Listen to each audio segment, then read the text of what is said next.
Olá, queridos, tudo bem? Vamos continuar o estudo do verbo.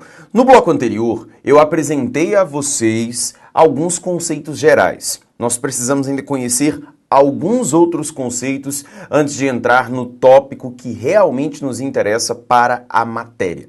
Veja comigo a tela, por favor. Eu quero comentar com você 4 aspectos. Quero falar sobre a estrutura morfológica, sobre as formas nominais, sobre as locuções verbais e sobre os aspectos flexionais, ok? Queridos, quando eu falo para você acerca da estrutura morfológica, eu falo do seguinte, que um verbo ele é marcado pela presença de um radical e também é marcado pela presença de desinências. O radical é a parte do verbo que é invariável.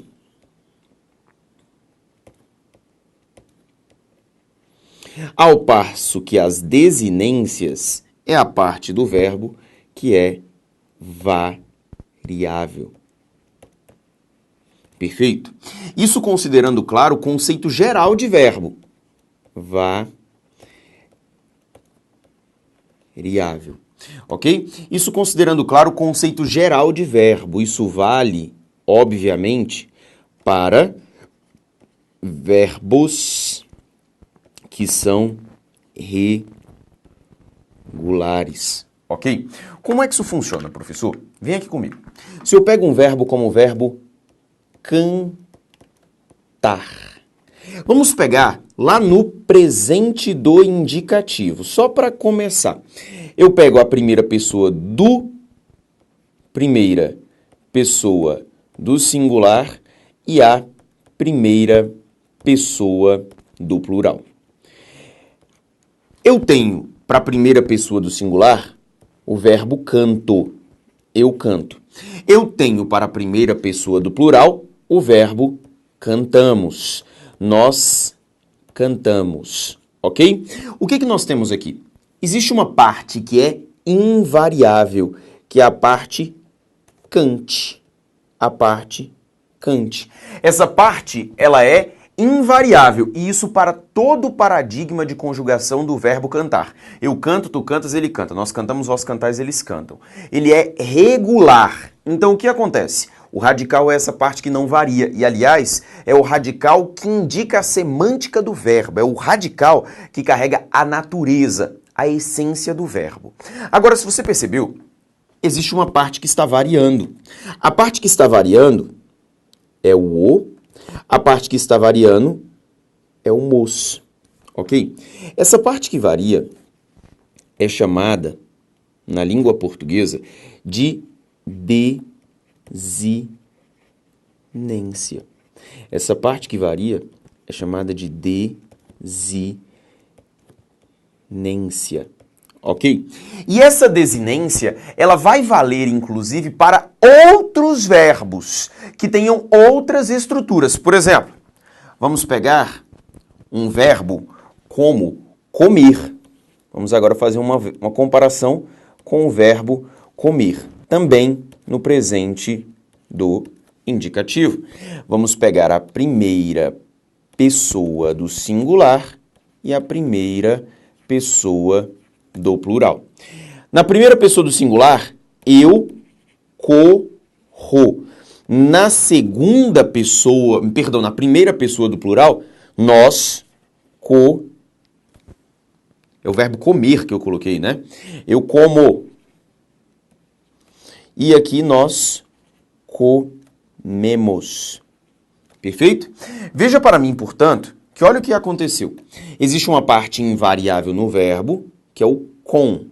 Esse com é, portanto, o radical. E existe uma parte variável. A parte variável é o o aqui e aqui é o mos. Então, na verdade, o mesmo o que apareceu aqui indicando que é a desinência que marca a primeira pessoa do singular no presente do indicativo para verbos regulares. O mesmo mos que apareceu aqui, justamente para indicar que mos é a desinência para os verbos regulares da primeira pessoa do plural no presente do indicativo. Se você notar, existe uma parte que variou. A parte que variou, vou destacar para você em roxo, é essa aqui, ó. Que parte é essa que se manteve variando? O nome disso aqui é vogal temática. Vogal temática. Qual é a serventia da vogal temática? Estabelecer a conexão eufônica entre o radical e a desinência. Porque neste caso, eu não poderia unir o radical diretamente à desinência e produzir uma palavra de som agradável. Isso que significa eufonia. Eufonia é manter a harmonia sonora. Então, neste caso, acrescentamos uma vogal. Essa vogal é a vogal temática. Por que eu não coloquei a vogal temática lá na estrutura morfológica do verbo? Porque a vogal temática ela tem menos importância se considerarmos as outras duas partes. Porque na hora da conjugação verbal, essa vogal vai aparecer quase que naturalmente, para que o verbo tenha harmonia, para que o verbo seja agradável aos seus ouvidos. Agora, o que marca o verbo, o sentido de um verbo, está no radical e a flexão do verbo está nas desinências. E é por isso que eu dividi apenas nessas duas estruturas. Além disso, veja que a primeira pessoa do presente do indicativo, por exemplo, não possui vogal temática. Já aqui, eu tenho vogal temática. Tudo bem? Então, aqui nós entendemos o que é essa parte. O que significa, então, falar em radical e o que significa falar em desinências, ok? Diante disso, ora, professor, vamos então falar sobre as formas nominais de um verbo. Nós temos basicamente 3 formas nominais para um verbo. Que formas são essas, professor? Infinitivo, particípio e também o gerúndio. Como é que nós entendemos isso aqui? Assim, ó, infinitivo é o verbo no seu estado puro, no seu estado pleno. É o verbo que é terminado em AR, é o verbo que é terminado em ER, é o verbo que é terminado em IR. O verbo no gerúndio é aquele verbo que é terminado em ADO, é aquele verbo que é terminado em IDO. Isso, claro, é o verbo terminado em NDO. E o verbo no particípio é o verbo, este sim, é o verbo que é terminado em ADO, é terminado em IDO. Perfeito, professor. Como é que funciona isso aqui? Infinitivo é a forma natural do verbo. É a forma como o verbo é concebido. Cantar, comer, sorrir. Verbo no gerúndio. Cantando, correndo, partindo. Verbo no particípio. Cantado, corrido, partido. Então, aqui eu tenho as 3 formas nominais de um verbo, que você vai utilizar ainda mais aqui, ó, nas locuções verbais. Até porque nós já falamos sobre isso. E mais, se você se lembrar, as formas nominais de um verbo também aparecem naquelas famosas orações reduzidas. Quero te lembrar também que essas formas aqui, elas indicam as conjugações verbais, no caso do infinitivo. Nós temos que a primeira conjugação verbal são os verbos terminados em AR. Cantar, amar, sonhar. Segunda conjugação verbal, não confunda com segunda pessoa, tá?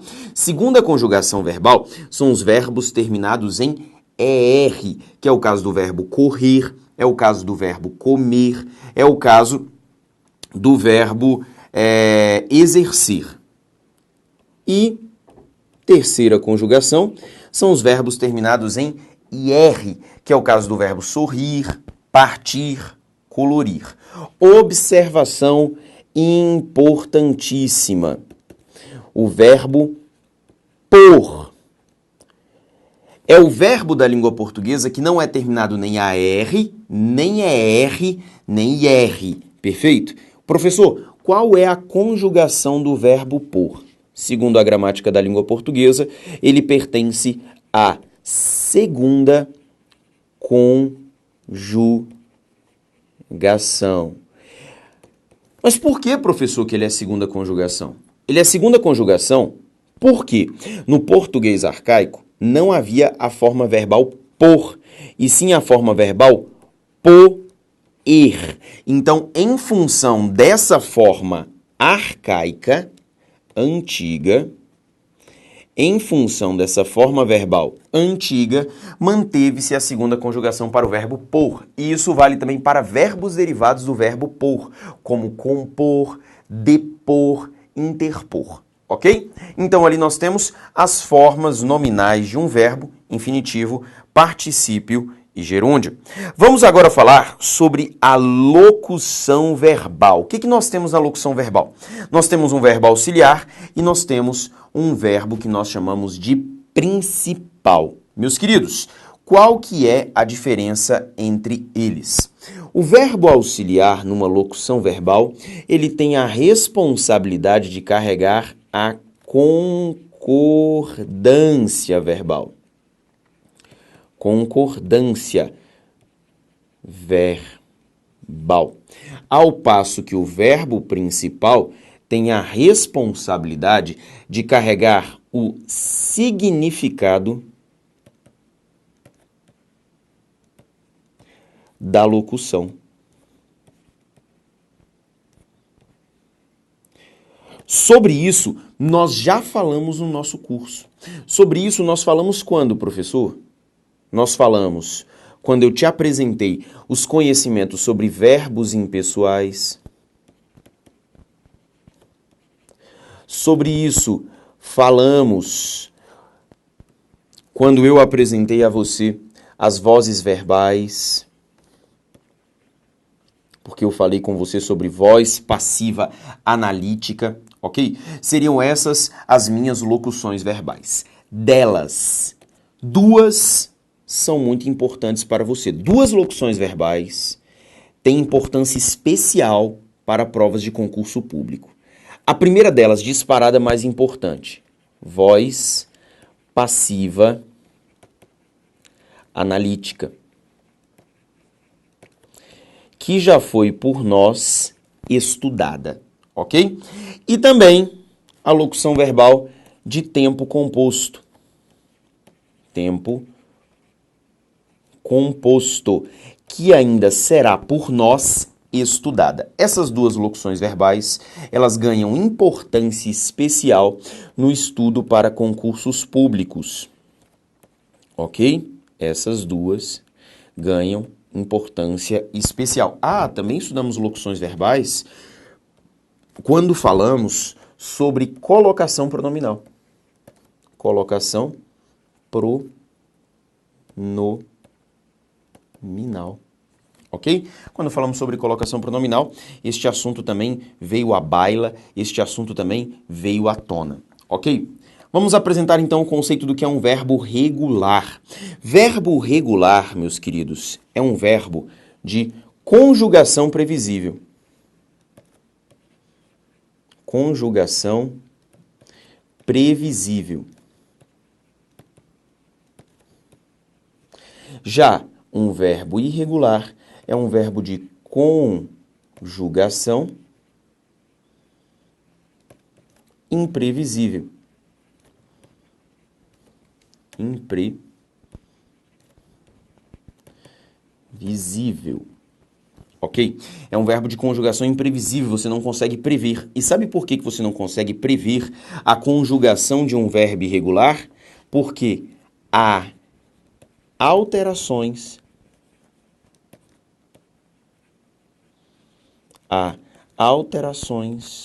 no radical. Perfeito? Há mudanças no radical.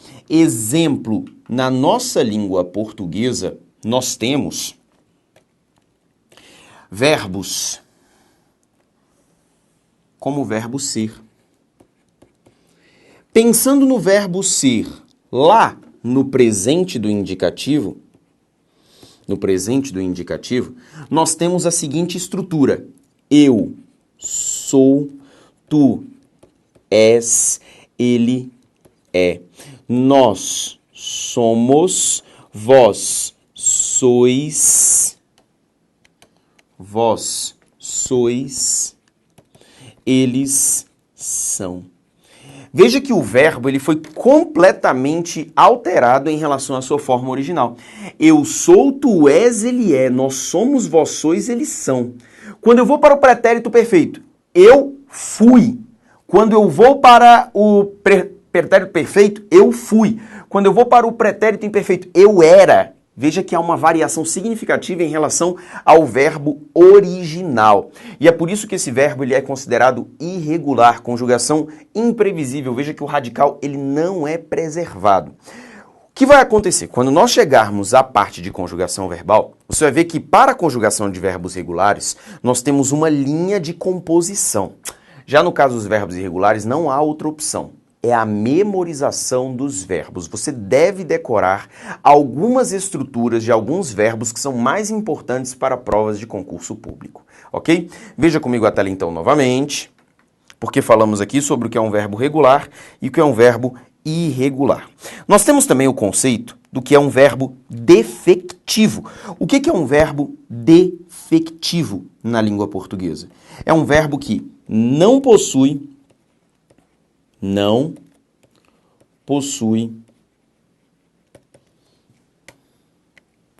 todas as conjugações.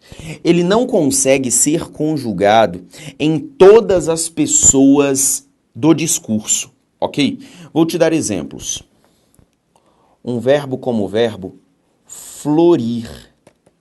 Eu não consigo colocar o verbo florir na primeira pessoa do presente do indicativo. Não existe eu floro.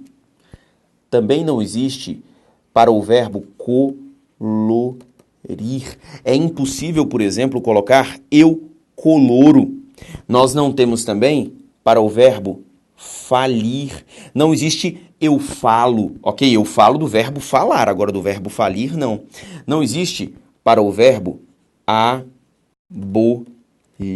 ok? Que também vai ser um verbo defectivo, ok, meus queridos? Nós também podemos citar os verbos no imperativo. Porque o verbo no imperativo, ele não é conjugado no presente na primeira pessoa do singular. Eu não posso mandar em mim mesmo. Então, todo verbo no imperativo também é considerado um verbo defectivo, ok?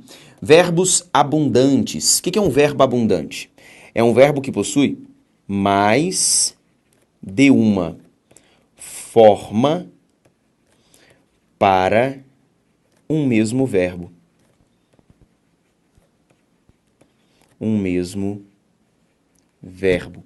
Neste caso, automaticamente, pensamos nos particípios, ok? Pensamos nos particípios. Existe na língua portuguesa, existem casos de particípios regulares e particípios irregulares. Ou seja, um mesmo verbo vai apresentar duas formas participiais, ok? Como é o caso, por exemplo, de um verbo como imprimir, que pode ser imprimido, pode ser impresso. E mais tarde, inclusive, vamos saber quando usar cada um desses particípios. Eu posso pegar de anexar, que pode ser anexado, pode ser anexo. Eu posso pegar, por exemplo, de aceitar, que pode ser aceitado, pode ser aceito. Existem circunstâncias para que eu use cada uma dessas formas, mas ele é considerado um verbo que possui dois particípios, e é por isso que está na classificação de um verbo abundante. E o que é um verbo pronominal? Nós já falamos também sobre isso na aula de funções do se. É aquele verbo que possui uma parte integrante do verbo. É um verbo que apresenta na sua estrutura original um pronome oblíquo átono. E ele é conjugado com esse pronome oblíquo átono. Por exemplo, o verbo suicidar-se, que vai ser conjugado com esse pronome. Eu me suicido, tu te suicidas, ele se suicida, nós nos suicidamos, vós vos suicidais, eles se suicidam. É o caso do verbo arrepender-se, que também é, na língua portuguesa, um verbo pronominal. Ok, meus queridos? Dessa forma, portanto, apresentei a vocês esses conceitos gerais sobre o verbo. Esses conceitos gerais, tanto os do bloco anterior, bem como os deste bloco, têm a finalidade de te situar sobre a situação do verbo e sobre conceitos importantes para entrarmos agora em algo que já começa a aparecer em provas, que é a conjugação verbal. Um forte abraço e até a próxima.